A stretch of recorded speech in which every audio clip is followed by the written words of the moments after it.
Hello, everybody. This is Sandra the Sandini, and we are here for the Step into the Light, Step into Your Life, a beautiful place where you can hear other people really step into their life.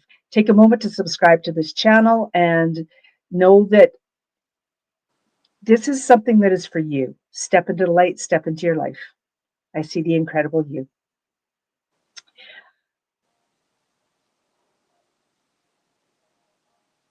Hello, everybody. This is Sandra the Sandini, and I'm with the beautiful Lalitha. And she is an incredible soul that I've known for about a year and a half right now, and just really, really like her energy. And she's such a beautiful, heart-centered, transformational mentor who empowers women of all ages to reignite the divine feminine energy on the planet, so that you can reconnect to your innate power, wisdom, and magic. And I think it's really, really powerful that you're the very first one of the year that is coming on to this incredible podcast, because the energy is changing so much and so rapidly this year already. Like, we're only like a week into this. For those who are watching this replay over the years, this is the beginning of 2025 right now. So there's a lot happening in the energy, and maybe expand on that a little bit. Tell us a little bit about yourself first before we go into the energy. Tell us a little bit about yourself. Well, I'm a Celt. I originally come from the west coast of Scotland, a place called Ayrshire. I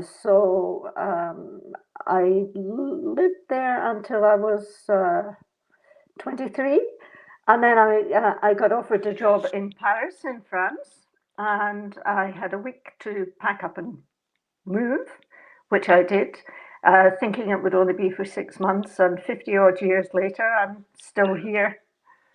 Yeah, it really goes very quick. So I got into spirituality. Well, I grew up as I can't even say I was brought up as a Catholic. I went to Catholic school from the age of 5 to 18. So there was a certain amount of things I had to offload. The indoctrination, right? The indoctrination. But the first time I read a book on Zen Buddhism, I think it was Alan Watts, somewhere in my 20s, it was just like, oh, this speaks much more to me. So I trailed my feet on this for quite some time. And then when I was 39, I really felt as if I'd walked into a brick wall and couldn't go any further. So it was obvious it was time for change. And I visited an astrologer who suggested a couple of things to me. And I got into what was called a rebirthing group, working with the breath. And then from there, with that rebirthing group, I ended up in India when I was 40. And my mother had died. My father had gone many years before. But that kind of freed everything up, because during that time I spent most of my time going backwards and forwards to Scotland, so no chance really to do a lot of travelling. So I ended up going with this group to India, and when I landed in Delhi, it just was such an overwhelming feeling of having come home. Yeah, but the trip itself, I mean, we were going into ashrams, centers, yeah, and of Mahavatar Babaji. Um, so the first ashram we went into, you have to know where it is. You have to be guided where it is, and we had to come down, shall we say, the side of a mountain in order to get into it. Just that was a start. It just really freaked me out because I have no head for heights. I'm not sure of my feet, and it was just like, what the? How is this going to go? Yeah. Can I just stop you for a moment? There's something that I really want to point out, because this podcast is truly all about step into the light, step into your life. And what I heard you say is that, like, truly from the beginning, you were in essence raised Catholic. I was raised Catholic as well. And then when you saw this book about the Buddha, correct me if I'm wrong too, it just changed everything. You saw something in that, in the words, in the sense of being, that totally resonated with who you Yeah, truly were.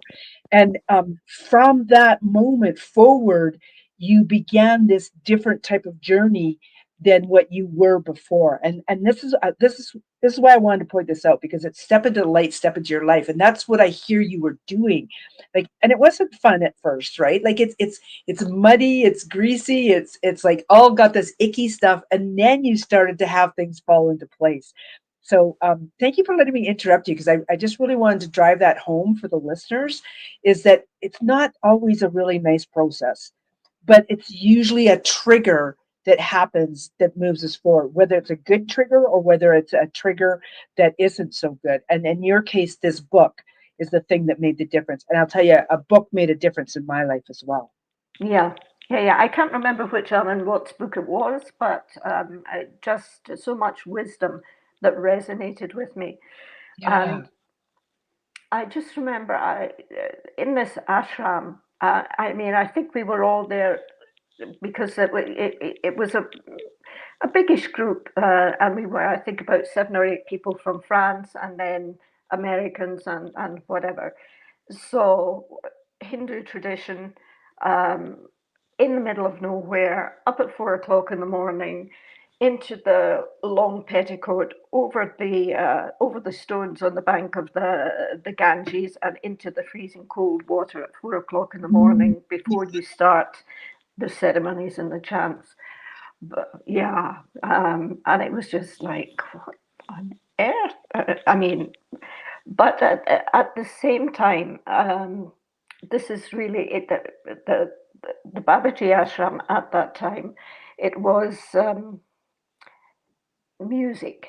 It was chanting and big fire ceremonies, and they really really touched me. I loved it. I loved it. But wow, I can that never. first trip, Yeah. yeah, yeah, yeah. And from there, we moved from that ashram. We moved to an upper ashram and did 9 days of the Divine Mother ceremony, which was people coming from all around, and then this music, which for the Babaji music was really like the rock of the spiritual music. And I tell you, by day 8, it's just like they need to scrape you down off the ceiling. You're so high. Wow. Yeah, Yeah. So a very, very lasting impression. And now, so we jump forward, like this was in your 40s, early 40s, I believe you yeah. said. So you jump forward to what's kind of unfolded in the last, couple decades here is you found mentors, you found your personal way. Like you're literally been finding each step of your own way through life. So what's happening for you now and coming into 2025? Coming into 25, I've been really spent a lot of time focusing inward. So 2025 for me is about coming out, and really using uh, everything I've been given to help with this period of time, which for me is just like, wow. I mean, I see this chaos and it's just like, wow, this is fantastic. But for some reason, and I have a really good feeling, but I also feel that we're going to go off like a rocket, and for a lot of people, it's not going to be easy. Mhm. So it's really about getting to those people who may not find it so easy. Um, I want to mention a couple things. First of all, you are just absolutely beautiful, and I love how this topic is so warm to your heart. Like I can really feel the energy of who you are as you're speaking. And with that in mind, we're talking about energy as well with regards to this. So, how do you manage your energy? Because I know that I've heard people say, "Oh, you're big energy," or when I walk into a say a business or some sort of building, and I can feel the energy of that. So how are you managing your energy, if there's managing to be had, or what is your recommendation to others about moving through whatever's going on in their lives? That's a good question. Um, I know it was actually like 3 or 4 questions, wasn't it? yeah. So start with yourself. Start with yourself. I know for myself, uh, what some of the things that I've set in place is that I'm doing certain things every single day, and I'm making sure that I do those certain things every single day. So what is those consistent things, or do you have a consistent thing that you do that helps you to move through the energy, or helps you to be in a beautiful space? Because you're talking about scraping yourself off the ceiling, but we also really enjoy that feeling. Like, it feels good to be in the energy of that. So how do you allow yourself or be in that state of being? Um, Meditation. Mm. I'm finding at the moment, early morning meditation really makes a difference. Really makes a difference to my energy. And I also chant Okay. uh, Gayatri mantra, the mantra for enlightenment of all sentient beings. And we're also chanting at the moment Medicine Buddha mantra, Mm. which is for the healing of physical, mental, and emotional illnesses. Wow. Wow. I can Yeah. feel my hair standing up on my arms. This is really hitting home for me. How long a chant are the chants? I'm not going to ask you to do one, but how long is the chanting? Because when people hear chanting, it can range in quite a different amount of time. Yeah. Um, Gayatri mantra, if you like, goes in rounds of, uh, well, we chant 4 times 27 with a break in between. But it can go in rounds of 3, 6, 9. So Mm. rounds of 9. So the number of beats on the mala, you've seen these like bracelets, malas, Yeah. where you count the mantras off. So there are 108 beats on a Ah, mala. I actually have one. I have a beautiful. It's hanging off the thing there. I've never used it to the purpose that you're speaking of. I love wearing it though because of the energy of it. Yeah, So now that I know what it's about, I recognize that I can do my own thing with that. I love that. Thank you for sharing. yeah. And when you put the prayer in it, I mean, when you're chanting, you're putting the prayer into the beads, so the beads will carry that particular energy. So the Gayatri mantras for the enlightenment of all sentient beings. Um, so it's the highest chant in the universe. And I don't know whether you like to watch sci-fi or not. Yeah, Yep. but Battlestar Galactica, I think the 2000 remake, Okay. played the Gayatri mantra at the beginning of each episode. Oh wow, I didn't realize that. Okay, Yeah. I have to go check that out. So, what do you suggest to others? Um, what if they're not into meditating? Do you have another tool that they might be able to use? Going into nature, Mm, observing nature. yeah, I really, really like that. I know I've got a beautiful pine tree out my window here, and it makes all the difference to my day when I see the birds sitting in it. So I definitely can relate to that. Yeah. Yeah. And the whole thing about meditation is, I mean, when I was really focused on what I was doing, that's meditation. People seem to think you have to sit down cross-legged, and Um, yeah, it's good to do that, but it's not necessary, because there are times when you really focus on things. Because quite often I go out in the morning, since I'm here in the south of France, um, and go to the cafe, the local cafe, for a cup of coffee, and just sit there and just watch the world go by. Um, noise doesn't bother me. I can be, yeah, you can disappear anywhere. Exactly. You know what? I literally felt the energy of that last night because I've had a deck of cards, an oracle deck of cards that have been in my shelf for a year. They've never even been unwrapped from the plastic. And last night, for some reason, I was drawn to pull them out, and I sat here with them connected to my chest, closed my eyes, and I could just, time had no bearing on me in that moment. Yeah. I could just sit there and be and feel this incredible connection. And so when I hear you say this, it's honoring that. It's not Yeah. just paying it lip service, if you will. And oh, I've got this deck and I'm going to sit with it. It's like, no, sit with it. So what I can picture you at that France and the cafe and sitting there and just being in this beautiful state of being of awareness. That is so beautiful. Yeah. Yeah. Um, Something else just went through my mind as another help. It'll come back. It'll come back to me. But Okay.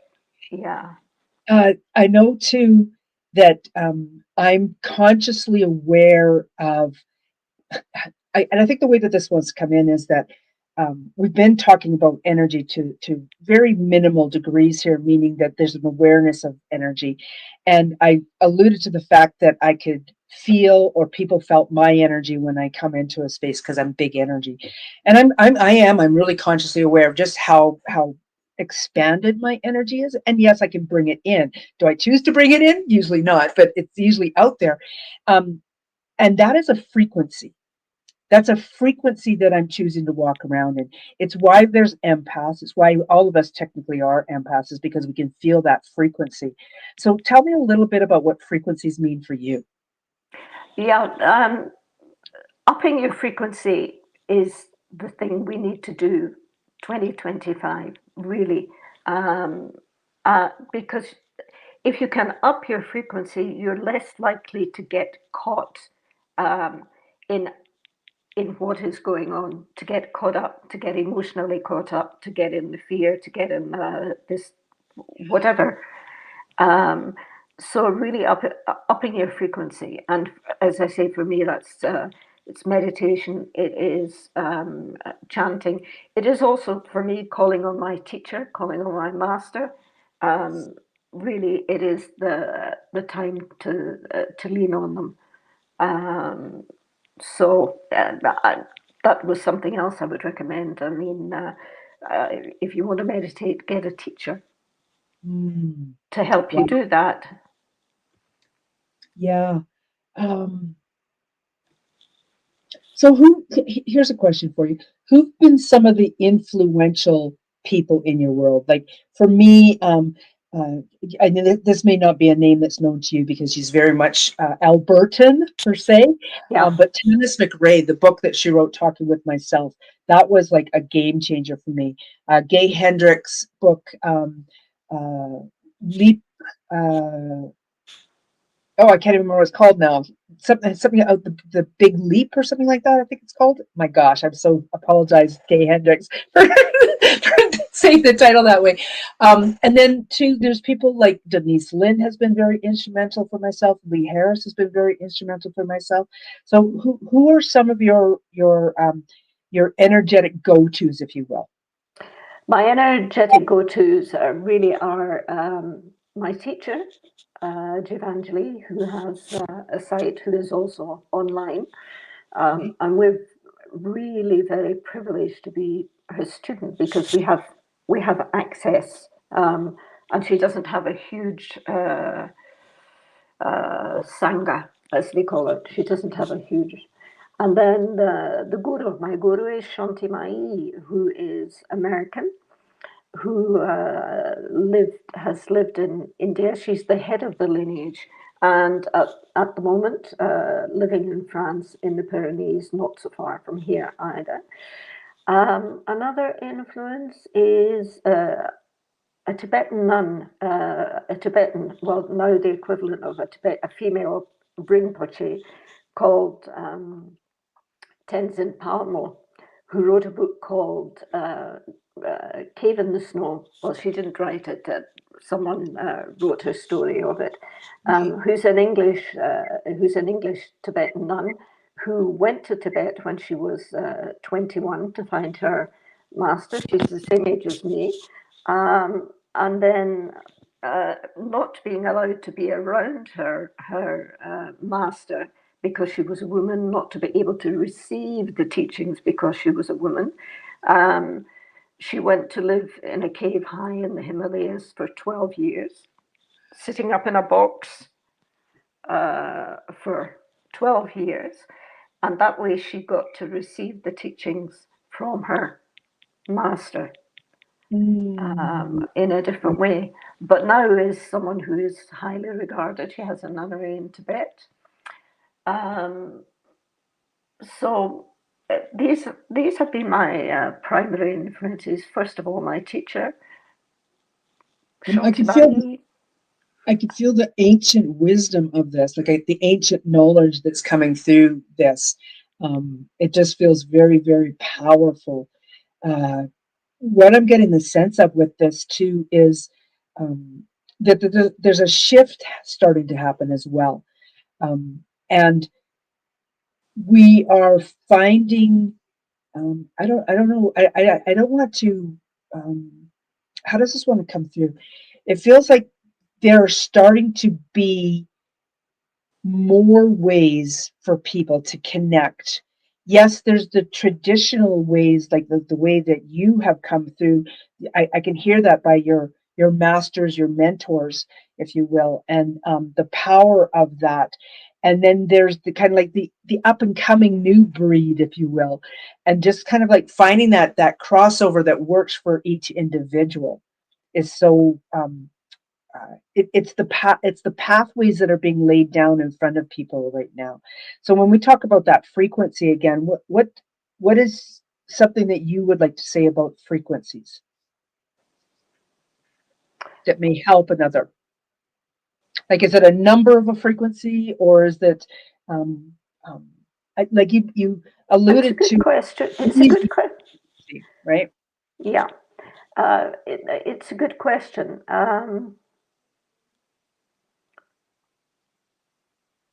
So, you know, when you meet someone, whether you have a good connection or not, that's frequency. That is, yeah, yeah. Um, you can raise your frequency, as I said, by meditation and also by chanting, because these are very, very, very powerful. One can say words, but they're not. It's They're not. actions. It's beyond that. To be perfectly honest, it's beyond that. So you can raise your frequency in that way, but Even it's take breath, you can, right? pardon? Even making a point of stopping and breathing, you can raise your frequency or change Yes, your. yes, you can with breath work. You can also do it with breath work, um, and just focusing on something. I mean, it's the time. I mean, although it doesn't look like it, it's the time to be joyous. It's the time to sing. In fact, Shanti I heard Shanti Mai saying that the quickest way to the heart is through song, through singing, through using your voice. It really elevates. And at one point, I sang in a choir, and Yep. Yeah. it really makes a difference. So Um, there are many ways, and it's not about. I think this is where some of the, if you like, New Age gets it wrong. Um, you have to be joyous and you have to be open. Um, and if you focus on things that are happening that are negative, as long as you're not in them, I mean, you have to be informed. I mean, you yeah. really have to be informed of what's going on. You don't have to be in it, but you do have to know what's going on, and then from there to make the choice. Well, just like, well, that's fine, that's happening. Today, I'm going to meet my friend. We're going to go out. We're going to have Yes. lunch, a glass of wine, have a nice time. Yeah. It's I'm really getting simple. this. Yeah, I'm getting really getting the sense of who you are and why we're kindred spirits, for starters, in that really understanding how I'm choosing to walk through my life. And that's what I'm hearing with you as well, is that this, yes, I'm aware of all of these things, and I am choosing. Also, I'm being very careful about how I choose what information is coming through and how that information is coming through. But what you just said about being in the moment, about being in joy, the singing, the dancing, all of these bits and pieces. I do the inner child work, so it's bringing the play into my life, bringing the laughter into my life, and to help others do the same in their lives, so they can empower themselves like that. I'm just feeling a lot of um, kindredness to this. I feel a lot of kindredness to this, that we're coming into 2025 with the same message, right? Yeah. And it's truly to find joy and let joy be the first and primary thing in your life. And I love that I said that at 25, 55, because all those fives, three fives, balance, and that comes down also to 17, which is personal identity, creating your own world, and then 8, which is all about the magic of who you are, right? Yeah. So very, very powerful. This has been absolutely beautiful. What when you think about the title, Step into the Light, Step into Your Life, what sentence or two can you pull from that to describe yourself and where you are now versus where you were before you were 40? I have uh,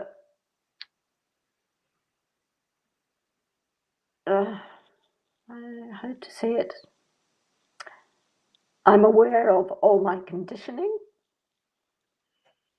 and I think first and foremost, you have to know yourself, and you can't. Well, I mean that's easy. That's easy to say. We don't know ourselves. We don't know who we truly are.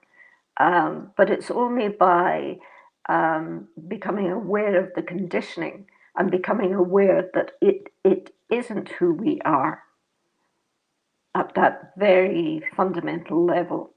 Um, that's what's made the difference.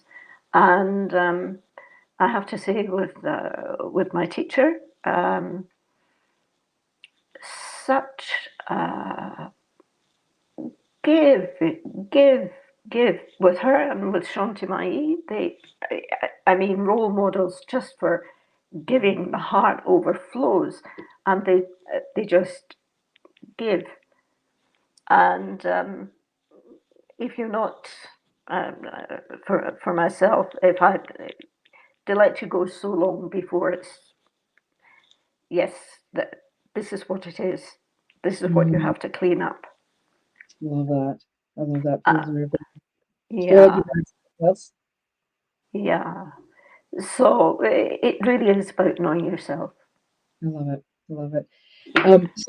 So the essence, I'm just going to throw this banner up here. The no nonsense spirituality.